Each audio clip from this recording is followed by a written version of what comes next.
नमस्कार दोस्तों, सभी का स्वागत है एक बार फिर से फ्यूचर एकेडमी XYZ चैनल पर।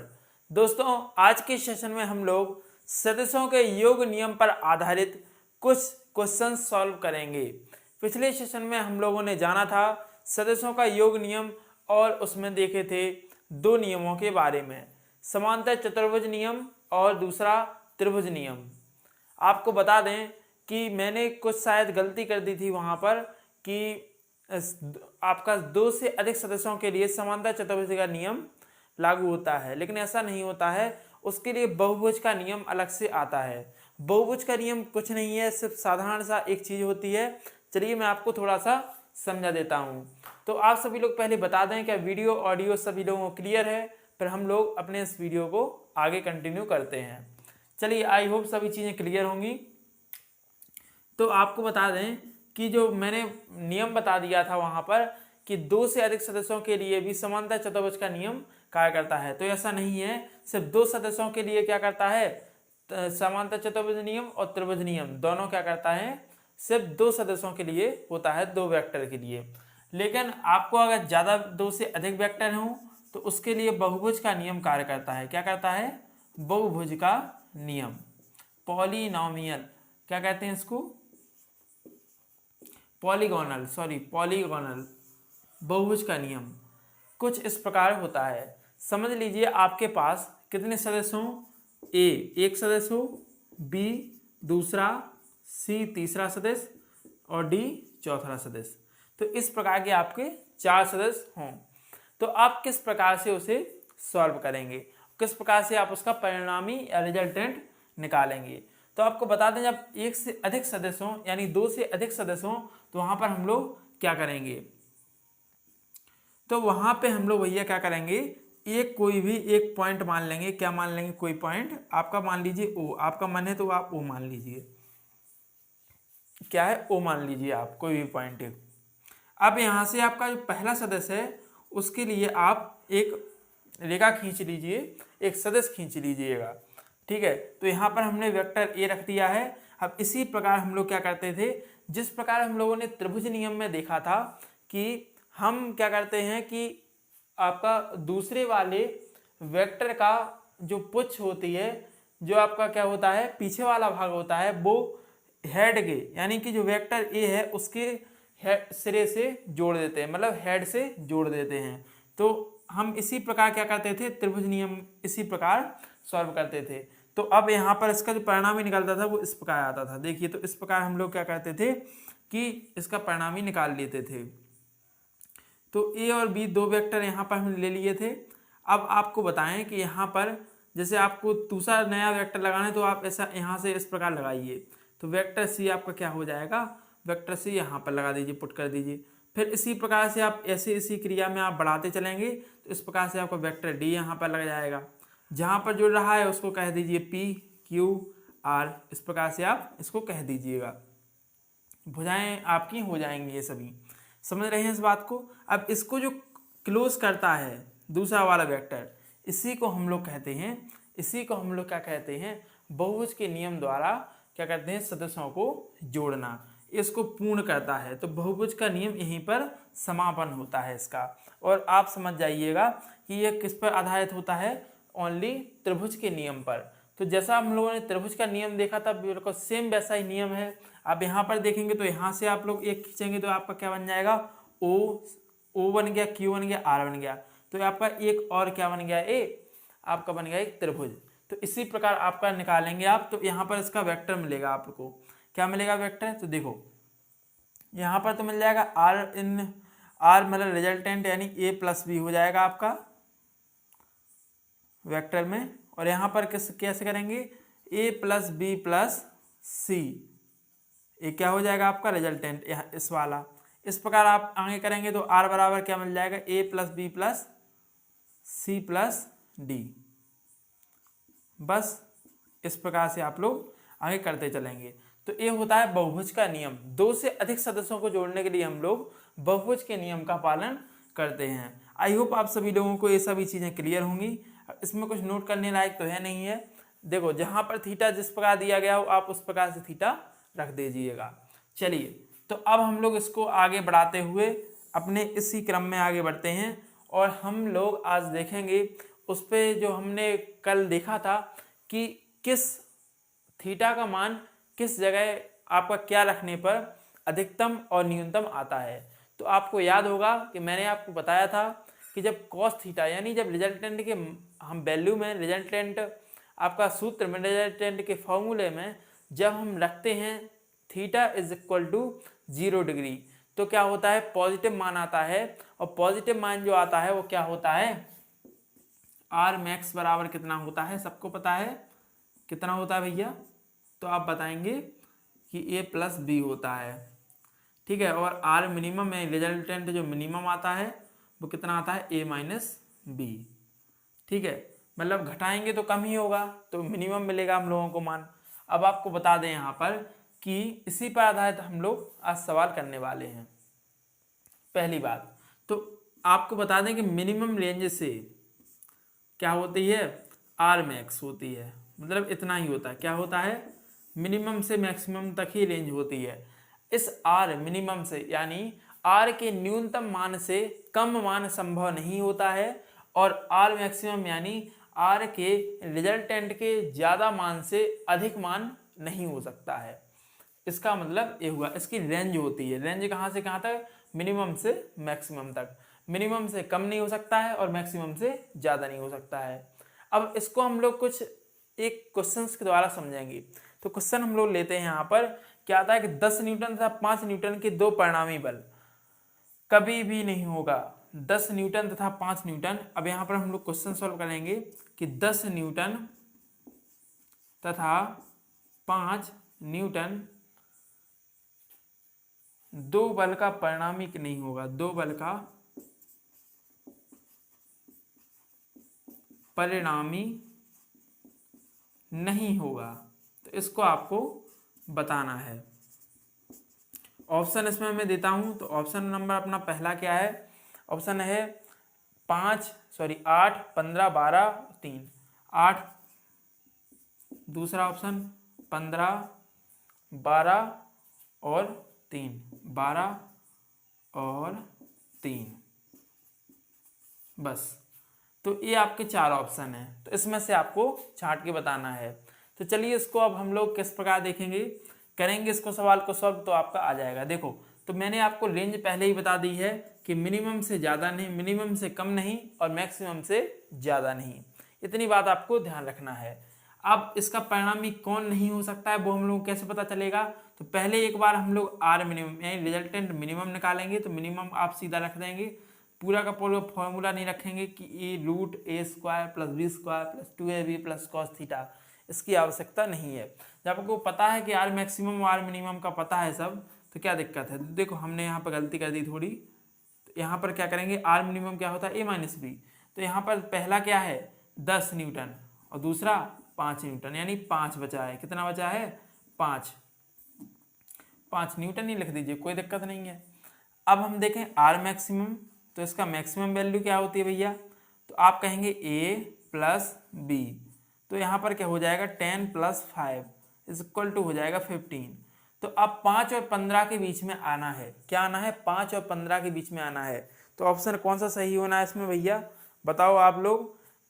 सॉरी, 3 न्यूटन से कम, 3 न्यूटन से कम, 3 न्यूटन से कम लिखा था इसमें, 3 न्यूटन से कम लिखा था भैया, ये लिखा था किसमें, इसमें 3 न्यूटन से कम, 3 न्यूटन से कम, 3 न्यूटन से कम बताना भैया इसकी रेंज। तो 5 से कम नहीं और 15 से ज़्यादा नहीं, तो कौन सा इसमें से ऑप्शन हो जाएगा आपको बताना है जल्दी से। करेक्ट ऑप्शन आप लोग जल्दी से इसमें पुट कीजिएगा, क्या आएगा करेंट आपका, सॉरी क्या होगा इसमें सही आंसर, 15 से अधिक नहीं और 5 से कम नहीं, 12 इसमें ऑप्शन हो जाएगा आपका, क्या हो जाएगा 12 ऑप्शन नंबर 3 आपका यहीं पर हो जाने वाला है। ठीक है, तो 5 और 15 के बीच में आपका क्या आता है, 12 आता है। तो हम लोग क्या कहेंगे, बीच वाला मान हम लोग इसमें देख लेंगे। ठीक है, तो ये आपका, सॉरी इसमें क्या है, हाँ सॉरी 8, 15 और 12 ये तीनों तो आ ही रहे हैं, लेकिन 3 न्यूटन से कम बोल रहा है इसमें, तो 5 से कम है, 3 न्यूटन से भी कम है। अब आप बताओ कि ये वाला ऑप्शन नहीं होने वाला है, तो ऑप्शन नंबर डी क्या हो जाएगा, करेक्ट हो जाने वाला है। क्या है, करेक्ट है। ठीक है, यहाँ पर ये करेक्ट है। अब समझ में आया, इसको ये बोल रहा था, वो मैंने समझा नहीं थोड़ा। 10 तथा 5 न्यूटन को 2 बल का परिणामी नहीं होगा, तो 8, 15 और 12 तो होगा, लेकिन 3 न्यूटन से कम नहीं होगा, क्योंकि मिनिमम से कम संभव नहीं है और मैक्सिमम से ज़्यादा संभव नहीं है। आई होप सभी लोगों को क्लियर होगा ये वाला क्वेश्चन। जल्दी से इसको नोट डाउन करें, फिर हम लोग नेक्स्ट क्वेश्चन को देखते हैं अभी हाल। चलिए,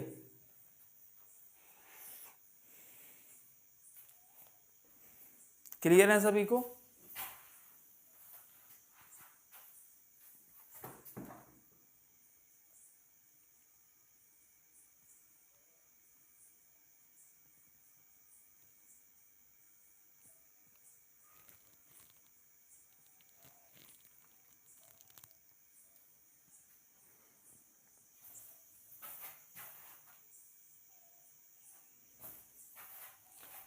चलो तो फिर अब हम लोग आगे बढ़े।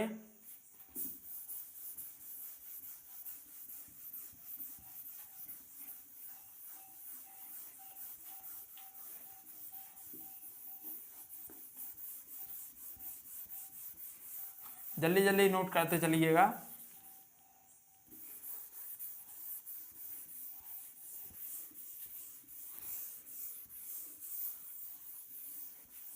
और एक बार सभी लोग बोल दीजिए, गणपति बप्पा मोरिया। क्या बोलें, गणपति बप्पा मोरिया। कल ही आगमन हुआ है प्रभु का। चलिए, तो अब हम लोग नेक्स्ट क्वेश्चन की ओर आगे बढ़ते हैं और नेक्स्ट क्वेश्चन अपना देखते हैं। तो नेक्स्ट क्वेश्चन हमारा क्या कहता है, क्या कहता है भैया, क्या कहता है वो देखना पड़ेगा क्या कहता है। तो क्वेश्चन हम लोग लेते हैं अभी। तो क्वेश्चन है कि 2 बल जिनका मान समान है, क्या है क्वेश्चन। तो क्वेश्चन करने का प्रयास करें सभी लोग, जिन जिन को आता हो, और जो जो आता हो वो जिन जिन को वो लगा के और चुपचाप बैठ जाएं, नेतागिरी ना करें, नेतागिरी ना करें। समझ में आ रहा है? तो लो भैया, क्वेश्चन हम लोग देखेंगे कि 2 समान बल का परिणाम, 2 बल जिनका मान समान है, 2 बल जिनका मान समान है, 2 बल जिनका मान क्या है, समान है, मान समान है। 2 बल जिनका मान समान है, यदि इनका परिणामी भी समान हो जाए, यदि इनका परिणामी भी समान हो जाए, इनका परिणामी भी समान हो जाए, क्या हो जाए भैया, समान हो जाए, समान हो जाए, तो इनके बीच का कोण ज्ञात करिए। तो इनके बीच का कोण ज्ञात कीजिए, तो इनके बीच का कोण ज्ञात करो, बीच का थीटा बराबर ज्ञात करना है सभी को। तो इस क्वेश्चन को लगाने का प्रयास करेंगे सभी लोग। तो ये अपना क्वेश्चन है, ठीक है, क्या है, ये अपना क्वेश्चन है। तो चलिए इसको हम लोग सॉल्यूशन देख करते हैं, इसका लगाने का प्रयास करते हैं। आप लोग भी लगाइएगा, आता हो तो, नहीं आता हो तो मैं तो लगा ही रहा हूँ, देख के सीख जाइएगा। चलिए, तो 2 बल जिनका परिणामी, जिनका मान समान है, यानी कि मान लीजिए अगर F है, एक बल F1 और दूसरा है F2, तो इन दोनों का परिणामी क्या है, सॉरी इन दोनों का मान क्या है, समान है, दोनों बराबर है भैया। तो बताओ इसमें अब हम लोग क्या करेंगे कि अब कह रहा है कि यदि इनका परिणामी भी समान हो जाए, मतलब कि परिणामी भी समान हो गया, लो अब परिणामी भी समान हो गया और दोनों बल भी समान है एक दूसरे के, अब बस इन्हीं के परिणामी। अब हम लोगों को क्या करना है, तो इसमें हम लोग क्या मानेंगे, आर बराबर आपका ए मान लीजिए, मान लो आर बराबर ए, आर क्या बनेंगे, आर बराबर रिजल्टेंट इज इक्वल टू कितना हो जाएगा, ए। ये हम लोगों ने क्या किया है, माना है, लिट किया है भैया, क्या किया है, लिट किया है। तो अब हम लोग को क्या करना है कि देखो आर बराबर भी ए, सब ए, क्या हो गया, सब ए, सब ए, दोनों ए, समझ में आया। आर भी ए F1 भी A और F2 भी A। क्लियर है, तीनों चीज़ें बराबर हो गई हैं। कोई दिक्कत, कोई परेशानी, कोई चिंता, कोई दुख, कोई दर्द तो बता दो। नहीं है तो चलो आगे बढ़ेंगे। अब तो अब इसमें भैया क्या करना है कि रिजल्टेंट का सबको फॉर्मूला पता है, सभी लोग को पता है रिजल्टेंट का फॉर्मूला। एक बार जल्दी से जो जो से कमेंट में बोलो, a plus a square plus b square plus 2ab cos theta. ठीक है, इसी थीटवा का मान हम लोगों को ज्ञात करना है, समझ रहे हो? इसी थीटवा का, यही थीटा है वो, इसका मान हम लोगों को ज्ञात करना है। याद रखिएगा इसको हम लोगों को ज्ञात करना है। इस लोग को हम लोग निकालेंगे अभी। समझ में आया? चलो तो चलो अब करते हैं शुरू, खेला शुरू करेंगे। खेला शुरू करो, समझ रहे हो व्यक्तियों? खेला शुरू करो, खेला हो वो चलिए, अब a square b square 2ab cos theta, तो अब ए वाला माना था हमने, तो ए वाला हम लोग लिख देंगे हर जगह। देखो आर की जगह भी ए लिख दिया हमने, रिजल्टेंट का वैल्यू भी ए है। देखो अब यहाँ पर क्या हो जाएगा, ए स्क्वायर भी हो जाएगा plus 2a square cos theta. यहाँ पर ए इंटू ए क्या हो जाएगा, ए स्क्वायर cos थीटा। अब इसमें क्या करेंगे भैया, तो अब कुछ समझ में आ रहा है? क्योंकि नहीं आ रहा है सर, बिल्कुल आ रहा है। ए स्क्वायर क्या हो जाएगा, 2a square plus 2a square cos theta is equal to, sorry मार कर गिरे बिना, कोई लेक्चर जरूर पूरा होगा। उसमें क्या कॉमन दिख रहा है भैया लोगों को, जल्दी बताओ? इसमें दिख रहा है 2a स्क्वायर, तो 2a स्क्वायर कॉमन ले लीजिए भैया, तो 1 प्लस हो जाएगा cos थीटा। इतना समझ में आया? आया भैया? आया तो बताओ, इतना समझ में आया? 2a square cos theta, 2a square 1 plus cos theta. अब हम लोगों को क्या करना है कि इस वाले को, ये जो रूट दिख रहा है, ये सबसे बड़ी समस्या होती है। समझ लीजिए ये क्या होता है, क्या होता है, शादी करने के लिए क्या होता है, बीच में पंडित, सॉरी क्या बोल रहा हूँ मैं, हाँ क्या बोल रहा हूँ, चलो इसको हम लोग देखते हैं अब। तो इसको हटाने के लिए भैया हम लोग क्या करेंगे, दोनों साइड क्या कर देंगे, क्या कर देंगे भैया, स्क्वायर कर देंगे, स्क्वायरिंग बोथ साइड। ठीक है, स्क्वायरिंग जब बोथ साइड करेंगे, यहाँ पर दिख रहा है, पहले ये वाला देख लें हम, यहाँ पर दिख रहा है स्क्वायरिंग बोथ साइड, तो इसको देख लो अब ध्यान से। इसको देख लिया है, तो अब देखो यहाँ पर क्या होने वाला है कि ए स्क्वायर हो जाएगा, यहाँ पर नहीं दिखेगा तुम लोगों को, तुम लोगों को दिखता नहीं है अच्छे से, चश्मा लगाया करो तुम लोग, समझ में आ रहा है? चश्मा लगाओ ना, बागेश्वर धाम का देखा है वो, जिसमें वो बोलते हैं चश्मा लगाओ ना। आहा, ओहो, ओ माय गॉड, क्या है, 2a स्क्वायर प्लस 1, क्या कह रहे हो सर, 1 प्लस cos थीटा, क्या क्या लिख रहे हो तुम यार, गधे? दो थोड़ा ध्यान दो इस पर भी थोड़ा ध्यान दो। अब आया समझ में? इतना हम लोगों के सामने आ गया, स्क्वायर किया, रूट हट गया। अब तो कुशल मंगल है सब, 2a square 1 plus cos theta सब अपने मन की कर रहे हैं, अब हम भी अपने मन की करेंगे सर, क्यों नहीं करेंगे? अब इसके ऊपर हमने सबको हटा दिया है, ए स्क्वायर यहाँ पर हो गया था, तो बताओ कि ए स्क्वायर से स्क्वायर खत्म हो गया, क्या बचा है यहाँ पर, ये क्या बच रहा है भैया, हाँ ये क्या बच रहा है, हाँ ये क्या बच रहा है भैया? तो अब बताओ यहाँ पर क्या आएगा, 1/2 हो जाएगा, 1/2 हो जाएगा। 1/2 कहाँ से आया, तो समझ में आ रहा है? समझ में आया? चलो तुम लोग बड़े नालायक हो, तुम लोगों को बता ही देता हूँ। देखो ऐसे ना काटो तुम लोग, नहीं तो तुम लोग क्या करोगे, सत्यानाश कर दोगे पूरी फिजिक्स का। ऐसे समझो, देखो ए स्क्वायर है, इसके नीचे हम लोग 2a स्क्वायर लेके आए, अब बराबर 1 प्लस cos थीटा, यहाँ पर जैसा का तैसा लिखने दिए, उसको काट दिए, तो 1/2 हम लोगों के पास बचा, 1 प्लस cos थीटा बचा है। अब बस अब हम लोग क्या करेंगे, cos theta is equal to क्या करेंगे कि इसमें से क्या घटाएंगे, 1/2 माइनस 1 हो जाएगा, तो 1/2 माइनस 1 हो जाएगा, तो कितना, 2 एकम 2, 2 में से 1 गया 1, आपका क्या हो जाएगा 1/2।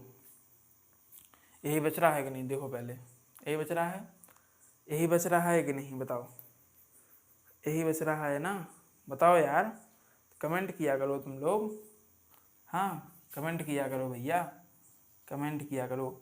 अब यहाँ पर 2 एकम 2, 2 में से 1 गया, 1/2 माइनस में आएगा, ठीक है। अब कॉस थीटा, तो आपको बता दें कि जो थीटा है, थीटा कॉस थीटा, तो वो कितना आएगा देखो इस प्रकार।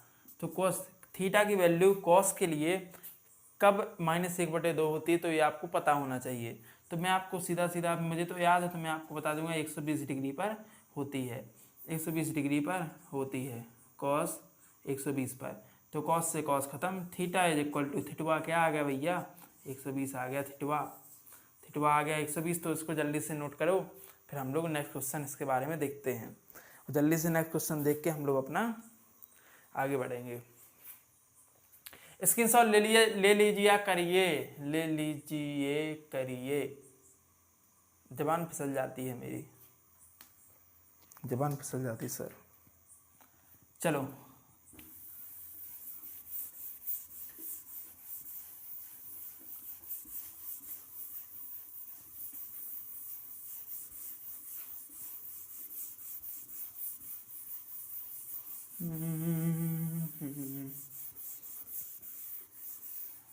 चलिए,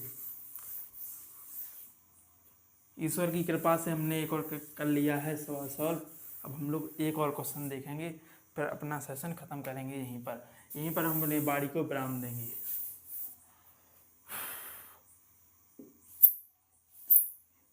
रुक जाओ, पंखा चला देने।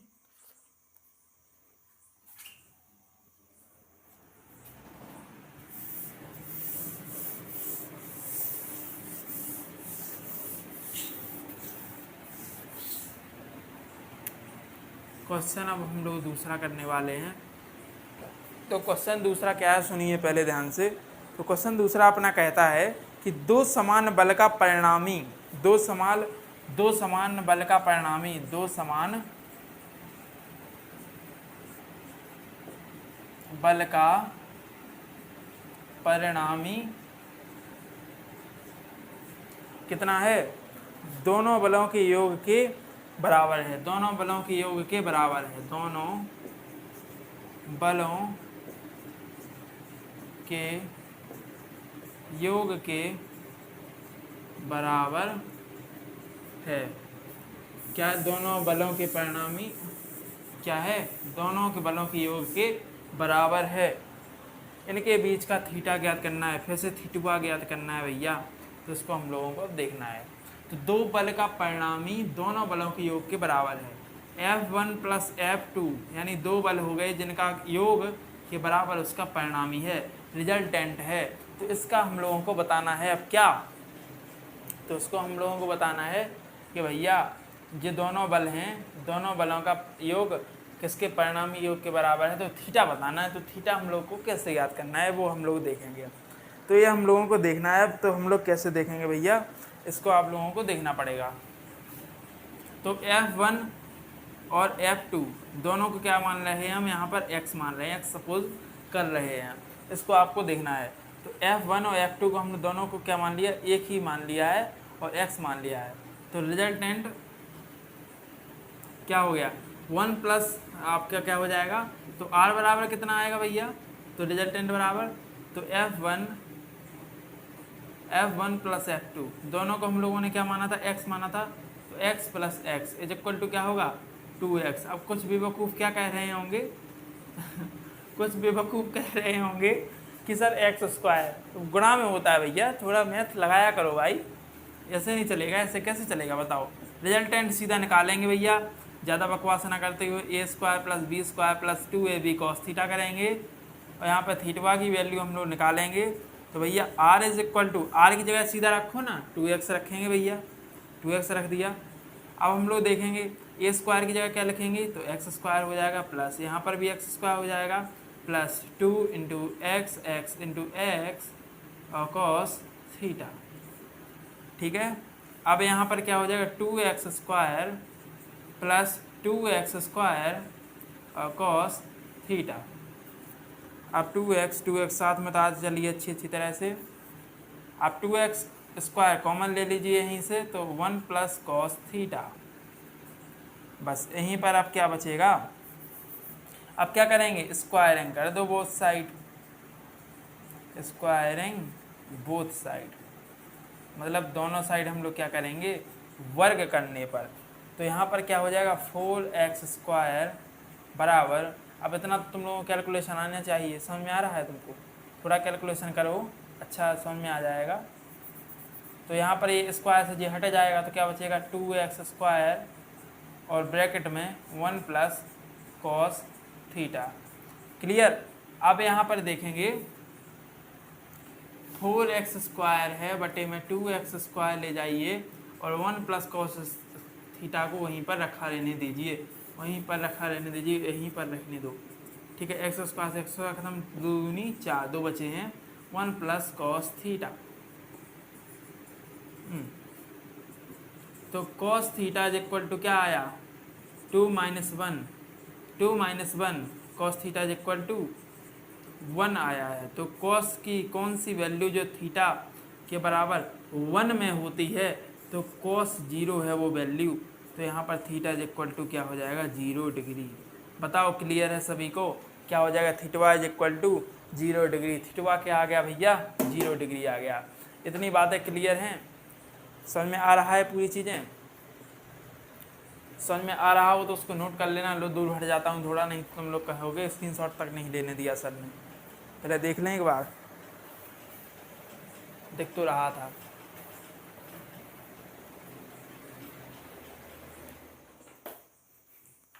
चलिए दोस्तों, तो आज का ये सेशन हम लोग यहीं तक रखते हैं, मिलते हैं नेक्स्ट सेशन में, तब तक के लिए धन्यवाद। जय हिंद एवरीवन।